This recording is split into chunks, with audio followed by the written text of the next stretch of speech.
वैसे जरूरी नहीं है, लेकिन वीडियो को लाइक या फिर डिसलाइक करने की कोशिश जरूर किया करें। मूवी के स्टार्ट में हम एक डॉक्टर को देखते हैं जो कि एक नॉर्मल लाइफ गुजार रहे थे, लेकिन फिर देखते ही देखते एक वायरस पूरे सिटी में फैल जाता है। लेकिन किसी को भी इसकी रीजन नहीं पता होती कि आखिर ये वायरस क्यों फैल रहा है। इससे होता ये है कि जो बच्चे इस वायरस की वजह से पैदा होते हैं वो हाइब्रिड होते हैं। हाइब्रिड मीन मतलब आधे तो वो इंसान होते हैं और आधे वो जानवर जैसे दिखते हैं। लेकिन हम देखते हैं कि उस डॉक्टर की वाइफ भी इस वायरस से इन्फेक्टेड हो गई है, तो इसीलिए वो डॉक्टर अपनी वाइफ को हॉस्पिटल लेकर जाता है। लेकिन वो देखता है कि पूरी सिटी का ही ऐसा हाल है। डॉक्टर काफी परेशान होता है, उसे कुछ भी समझ नहीं आ रही होती कि क्या करना चाहिए। इसके बाद एक आदमी जो कि स्वीपर था वो अपने बेटे को लेकर जंगलों में चला जाता है और इस आदमी का बेटा भी हाइब्रिड था जिसका नाम गस था। उस स्वीपर को ये डर होता है कि अगर मेरा बेटा गस लास्ट मैन के हाथ लग गया तो वो लोग इसे मार देंगे। लास्ट मैन असल में आर्मी का एक ग्रुप होता है जो हाइब्रिड बच्चों को या तो मार देते हैं या उनको रिसर्च के लिए ले जाते हैं। और इस लास्ट मैन ग्रुप का एक जनरल भी होता है। वो स्वीपर अपने बेटे गस को जंगलों में ही पालता है, उसे वहीं पर बड़ा करता है और साथ साथ वो अपने बेटे को कभी भी बाहर जाने नहीं देता था। और यही वजह थी कि गस को बाहर की दुनिया के बारे में कुछ नॉलेज नहीं था। फिर एक दिन एक आदमी जंगलों में आता है और वो लोगों की लोकेशन तक भी पहुंच जाता है, लेकिन वो स्वीपर यानी गस के फादर किसी तरह उसे वहाँ से भगा देते हैं। लेकिन वो आदमी उस जगह को मार कर देता है। इसका मतलब ये है कि वहाँ पर कोई रहता है। तब ये देखकर गस के फादर को डाउट होता है कि शायद उन लोगों को गस के बारे में पता चल चुका है, इसीलिए वो अपने बेटे गस को एक बेसमेंट में छुपाकर वहाँ से चला जाता है। अब काफी टाइम हो चुका था, लेकिन गस के फादर अभी तक वापस नहीं आए थे। लेकिन तभी गस को अपने फादर के चिल्लाने की आवाज सुनाई देती है और जब गस बाहर जाता है तो वो अपने फादर को सामने से आता हुआ देखता है। लेकिन तभी अचानक से उसके फादर गिर जाते हैं। तब गस किसी तरह करके उन्हें अंदर लेकर जाता है। तभी गस नोटिस करता है कि उसके फादर की फिंगर वाइब्रेट कर रही है। इसका मतलब ये था कि उसके फादर भी इस वायरस से इन्फेक्टेड हो गए हैं और इसी इन्फेक्शन की वजह से नेक्स्ट डे गस के फादर की डेथ हो जाती है। अपने फादर की डेथ के बाद गस बिल्कुल अकेला हो गया था, लेकिन वो फिर भी अकेला रहना सीख चुका था। फिर एक दिन गस को एक मैप मिलता है। तब गस उस मैप के अकॉर्डिंग एक ट्री के पास आ जाता है और उस ट्री के ऊपर एक हार्ट बना हुआ था, इसीलिए गस वहाँ के पास की जमीन खोदता है। तब खुदी हुई जमीन में से उसे एक बॉक्स मिलता है। उस बॉक्स में एक लेडी की पिक्चर थी जो कि एक साइंटिस्ट थी। अब यहाँ पर गस समझ रहा था कि शायद ये मेरी मदर है। उस पिक्चर पर एक जगह का नाम भी लिखा हुआ था, साथ ही उसे एक पम्फलेट भी मिलता है जिस पर एक जगह का नाम लिखा हुआ था। और यहाँ पर हाइब्रिड बच्चों को बचाकर और सबसे छुपा कर रखा जाता था, लेकिन असल में ये लास्ट मैन का एक ट्रैप था हाइब्रिड्स को पकड़ने के लिए। एक दिन गस जंगलों में आग लगा देता है जिसका धुआं पूरे एरिया में फैल जाता है, जिसकी वजह से लास्ट मैन के लोग गस को ढूंढ लेते हैं और उसे पकड़ लिया जाता है। अब वो लोग गस को मारने ही वाले थे कि तभी टॉमी नाम का एक आदमी आकर उन सबको मार देता है और गस को बचा लेता है। इसके बाद गस भागकर अपने घर आ जाता है। तब उसके पीछे पीछे टॉमी भी वहाँ पर आ जाता है। अब यहाँ पर उन दोनों के बीच बातें होती हैं, जिसके दौरान गस टॉमी को बताता है कि असल में मैं अपनी मदर को ढूंढना चाहता हूँ, लेकिन टॉमी तो उसे यहाँ से निकलने के लिए मना कर देता है क्योंकि अगर गस बाहर गया तो लास्ट मैन के लोग उसे मार देंगे। अब क्योंकि गस को किसी भी सूरत में अपनी मदर को ढूंढना था, इसीलिए वो भी टॉमी के पीछे पीछे जाने लगता है। तब टॉमी उसे अपने पीछे आने से मना करता है। तब गस उसे कहता है कि मैं तुम्हारे पीछे पीछे तब तक आता रहूंगा जब तक तुम मुझे मेरी मदर के पास नहीं ले जाते। इसके बाद सीन शिफ्ट होकर एक फीमेल ऑफिसर पर आता है। अब क्योंकि इन्फेक्शन काफी फैल चुका था, इसीलिए वो अपने ऑफिस में ही फंस जाती है और काफी दिनों तक वो अपने ऑफिस में ही फंसी रहती है। लेकिन जब वो ऑफिसर बाहर आती है तो देखती है कि वो सिटी तो पूरी तरह चेंज हो चुका है। इसके बाद वो ऑफिसर एक जू में रहने लगती है। आहिस्ता आहिस्ता करके उसकी लाइफ पहले की तरह नॉर्मल हो गई थी। फिर एक दिन उसे अपने घर के बाहर से एक हाइब्रिड बच्ची मिलती है और इस बच्ची का नाम वेंडी था। तो वो फीमेल ऑफिसर उस बच्ची यानी वेंडी को अडॉप्ट कर लेती है। उधर गस और टॉमी रात जंगल में ही गुजारते हैं। फिर जब सुबह होती है तो टॉमी देखता है कि गस उसका सारा खाना और मेडिसिन खा गया है, जिसकी वजह से टॉमी गस पर काफी गुस्सा करता है। लेकिन गस दूर से ही खाने की स्मेल को सूंघ लेता है। इसके बाद वो घर में जाते हैं। उस घर में 3 लोग रहते थे। एक आदमी था जो कि मैकेनिक था, उसकी वाइफ और उसका एक बेटा था। वो दोनों यानी गस और टॉमी वहाँ पर बहुत सारा खाना खाते हैं। उसके बाद गस उन्हें बताता है कि असल में मैं अपनी मदर को ढूंढ रहा हूँ और टॉमी मेरी मदर को ढूंढने में मेरी हेल्प कर रहा है। इसके बाद गस उस मैकेनिक के बेटे के साथ खेलने के लिए चला जाता है। इसके बाद टॉमी उस मैकेनिक को बताता है कि मैं सिर्फ आज रात यहाँ पर रुकूंगा, कल सुबह जब मौसम ठीक हो जाएगा तो मैं यहाँ से चला जाऊंगा। गस वहाँ पर काफी एंजॉय कर रहा था और तभी मैकेनिक की वाइफ टॉमी की चेस्ट पर एक निशान नोटिस करती है और ये निशान असल में लास्ट मैन का था। तब उस मैकेनिक की वाइफ टॉमी से इस बारे में पूछती है, जिस पर टॉमी उसे कहता है कि मैं पहले था लास्ट मैन का मेंबर बट अभी नहीं हूँ, मैंने छोड़ दिया है वो काम। फिर टॉमी उस मैकेनिक की वाइफ को कहता है कि तुम गस को अपने पास ही रख लो, ये उसके लिए अच्छा होगा। लेकिन मैकेनिक की वाइफ उसे कहती है कि इस बारे में पहले मैं अपने हस्बैंड से पूछ लूं। इसके बाद जब टॉमी वहाँ से जाने लगता है तो गस उसे देख लेता है और ठीक उसी टाइम पर लास्ट मैन के मेंबर्स भी वहाँ पर आ जाते हैं और वो लोगों को वार्निंग देते हैं और कहते हैं कि अब तुम्हारे पास 2 रास्ते हैं, या तो हाइब्रिड बच्चों को हमारे हवाले कर दो वरना हम तुम सबको मार डालेंगे। लेकिन लास्ट मैन का एक आदमी जब गस को मारने ही वाला होता है तो टॉमी उसे भी मार डालता है। इसके बाद वो मैकेनिक टॉमी को कहता है कि मैं गस को अपने पास रख कर अपनी फैमिली को खतरे अंगूठे में नहीं डाल सकता, तो इसीलिए टॉमी और गस को वहाँ से जाना पड़ता है। इसके बाद डॉक्टर अपनी वाइफ को एक वैक्सीन देता है जिससे कि उसका इन्फेक्शन कंट्रोल में रहता है। डॉक्टर की वाइफ का जो इन्फेक्शन होता है वो बाकियों से अलग होता है क्योंकि वो दूसरों पर फैलता नहीं था। लेकिन तभी डॉक्टर देखता है कि उसकी वाइफ की वैक्सीन खत्म हो रही है, तो वो वैक्सीन लेने के लिए एक लेडी डॉक्टर के पास जाता है, जहाँ पर वो लेडी डॉक्टर उस डॉक्टर को एक बुक देती है और इस बुक में उन सारी मेडिसिन के रिकॉर्ड थे जो कि उन्होंने डॉक्टर की वाइफ को दिए थे। अब यहाँ पर उस लेडी डॉक्टर को लास्ट स्टेज का कैंसर था, तो अब क्योंकि वो ज्यादा अरसे तक जिंदा नहीं रह पाएंगी तो डेफिनेटली वो ये मेडिसिन भी नहीं बना पाएंगी। तो इसीलिए लेडी डॉक्टर उस डॉक्टर को कहती है कि अब से ये काम तुम्हें ही करना होगा, यानी तुम्हें ही वो मेडिसिन बनानी होंगी। इसके बाद डॉक्टर अपनी वाइफ को बताता है कि अब से तुम्हारे लिए सारी मेडिसिन वैक्सीन मुझे खुद ही बनानी होंगी। लेकिन उस बुक में मेडिसिन बनाने के लिए एक ऐसी चीज लिखी हुई थी जो वो नहीं कर सकते थे। असल में मेडिसिन बनाने के लिए हाइब्रिड बच्चों के ऑर्गन चाहिए थे, जिसके लिए उस डॉक्टर को जिंदा बच्चों की चीर फाड़ करनी होगी। लेकिन वो डॉक्टर ये काम करना नहीं चाहता था, लेकिन फिर भी वो इस काम को करने की काफी कोशिश करता है, लेकिन ऐसा नहीं कर पाता। फिर एक दिन डॉक्टर और उनकी वाइफ एक पार्टी में जा रहे होते हैं। यहाँ पर डॉक्टर अपनी वाइफ को पार्टी में जाने के लिए मना करते हैं क्योंकि उसके सिम्टम्स साफ दिखाई दे रहे थे, लेकिन डॉक्टर की वाइफ नहीं मानती, वो जाना चाहती थी। इसके बाद वो लोग पार्टी में चले जाते हैं जहाँ पर सब कुछ नॉर्मल था, लेकिन जिनके घर वो पार्टी में आए थे वो एक नरेटर था और उस नरेटर की उंगली वाइब्रेट करने लगती है, जिसका मतलब साफ था कि वो भी इन्फेक्टेड हो चुका है और इसीलिए वो लोग उसे बांध देते हैं और पूरे घर को आग लगा देते हैं। लेकिन नरेटर की वाइफ को डॉक्टर की वाइफ पर शक होने लगता है। इसके बाद गस और टॉमी एक पुरानी स्कूल बस में जाते हैं। वो आज रात यहीं पर गुजारने का डिसाइड करते हैं। इसके बाद टॉमी गस को कहता है कि कल हम एक ऐसी ट्रेन में बैठेंगे जो सीधा वहाँ पर जाएगी जहाँ पर तुम्हारी मदर होती है। फिर नेक्स्ट डे टॉमी गस को बिल्कुल बदल देता है ताकि लास्ट मैन के लोग उसे पहचान न सके, क्योंकि स्टेशन पर लास्ट मैन के लोग भी मौजूद थे। इसके बाद टॉमी और गस स्टेशन पर चले जाते हैं। टॉमी गस को एक जगह पर बिठाता है और खुद टिकट्स लेने चला जाता है, लेकिन गस वहाँ से चला जाता है और अपना रास्ता भूल जाता है। लेकिन तभी उसे वहाँ पर एक लड़की मिलती है जिसका नाम बेयर होता है और वो गस को अपने साथ ले जाती है। लेकिन तभी टॉमी भी वहाँ पर आ जाता है और जब वो दोनों ट्रेन में चढ़ने वाले होते हैं तो तभी गस को मेडिसिन की स्मेल आती है और जब ये लोग मेडिसिन चुराने के लिए वहाँ पर जाते हैं कि तभी वहाँ पर एक गार्ड आ जाता है। उस गार्ड को पता चल जाता है कि गस एक हाइब्रिड बच्चा है, लेकिन टॉमी उसे मारता है और वो दोनों वहाँ से भागने की कोशिश करते हैं, लेकिन फिर भी गार्ड्स उन्हें पकड़ लेते हैं और अब उन दोनों को बांध कर कहीं पर ले जाया जा रहा था। लेकिन तभी एक एनिमल आर्मी वहाँ पर आकर उन दोनों को बचा लेती है। असल में एनिमल आर्मी बच्चों की एक टीम होती है जिसकी लीडर बियर होती है और ये वही लड़की थी जो गस को पहले भी मिल चुकी थी, यानी जो उसे अपने साथ ले जा रही थी। अब यहाँ पर बियर और उसकी एक फ्रेंड ने मिलकर ये आर्मी बनाई थी। अब इनका काम होता है हाइब्रिड बच्चों को बचाना और इनको प्रोटेक्ट करना। उनका मानना था कि लोगों ने तो इस दुनिया को खराब कर दिया है और अब हाइब्रिड बच्चे इस दुनिया को ठीक करेंगे, इसीलिए तो वो हाइब्रिड बच्चों को बचाकर अपनी टीम में शामिल करते हैं। अब ये लोग टॉमी को मारने ही वाले होते हैं कि गस उन्हें रोक देता है। अब ये बात बियर को काफी अजीब लगती है कि आखिर गस टॉमी को क्यों बचाना चाहता है। इसके बाद बियर गस को बताती है कि हाइब्रिड के आने से पहले ये दुनिया खत्म हो रही थी क्योंकि इंसानों ने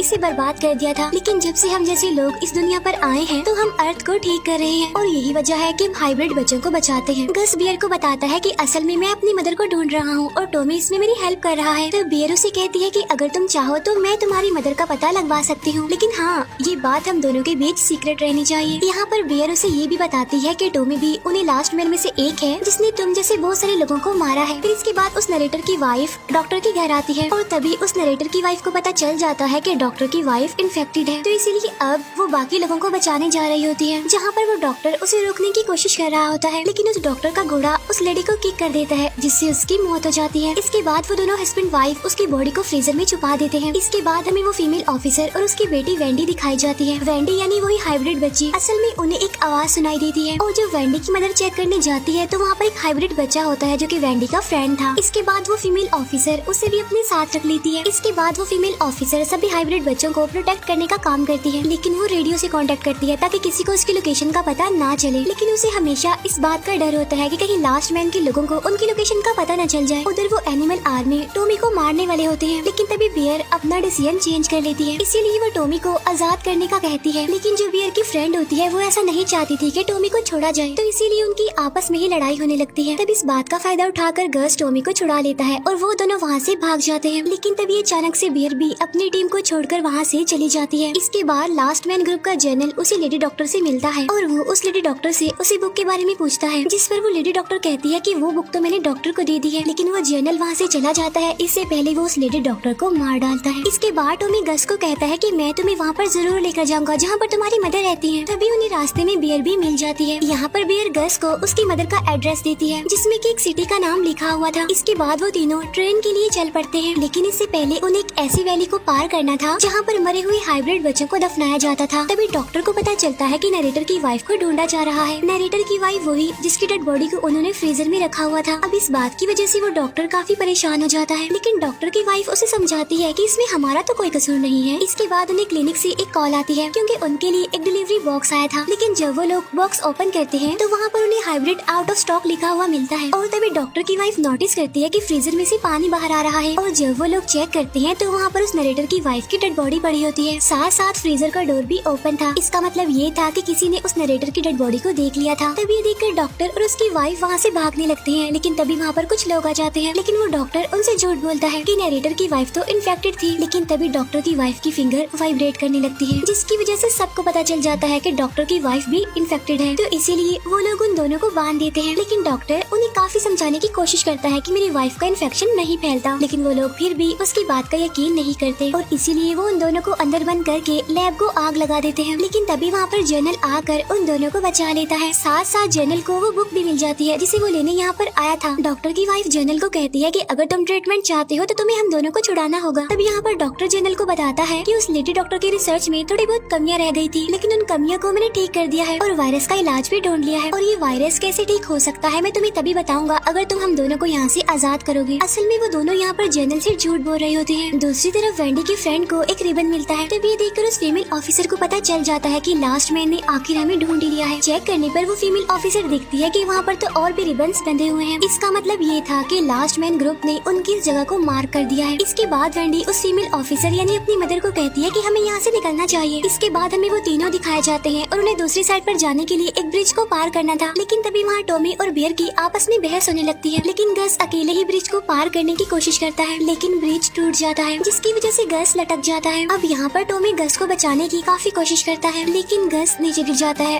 और उसे कुछ नहीं होता। इसके बाद बियर और टॉमी उसे उस वैली से निकाल लेते हैं। इसके बाद वो ट्रेन तक पहुँच जाते हैं और किसी न किसी तरह करके ट्रेन में चढ़ जाते हैं। लेकिन उस ट्रेन में लास्ट मैन का सामान था। इसका मतलब ये है कि लास्ट मैन यहाँ पर हो सकते हैं। गस को वो टॉय नहीं मिल रहा होता जो उसके फादर ने उसे दिया था, तो इसीलिए वो उस टॉय को ढूंढते हैं। लेकिन तभी उन्हें किसी की आने की आवाज सुनाई देती है और वो जल्दी से छुप जाते हैं। लेकिन वो आदमी गस को ढूंढ लेता है, जिसकी वजह से टॉमी और उस आदमी में लड़ाई होने लगती है। लेकिन वो आदमी कोई और नहीं बल्कि टॉमी का फ्रेंड ही था, जो कि फुटबॉल टीम में उसके साथ था। और तभी टॉमी का फ्रेंड उन्हें गस की मदर की लोकेशन बताता है। तभी बियर बताती है कि लास्ट मैन के लोग ट्रेन में ही है, तो इसीलिए ये लोग छुपने की कोशिश करते हैं। लेकिन लास्ट मैन के लोगों को इनके बारे में पता चल जाता है। तब टॉमी का फ्रेंड उन सबको वहाँ से जाने के लिए कहता है। इतनी देर में वो लास्ट मैन के लोगों को रोक कर रखेगा। और तभी वो तीनों यानी गस, टॉमी और बियर वहाँ से बाहर निकल आते हैं। लेकिन टॉमी का फ्रेंड लास्ट मैन के लोगों को रोकने की कोशिश करता है। इसके बाद वो तीनों ट्रेन से कूद जाते हैं। इसके बाद वो अपने डेस्टिनेशन पर पहुँच जाते हैं। उधर वो फीमेल ऑफिसर सभी हाइब्रिड बच्चों को एक टनल में जाने के लिए कहती है, और इस टनल का रास्ता सीधा एक चर्च को जाता था। वो फीमेल ऑफिसर अपनी बेटी वेंडी को कहती है कि तुम चर्च में ही मेरे लिए वेट करना। इसके बाद उस डॉक्टर को एक जगह पर लाया जाता है,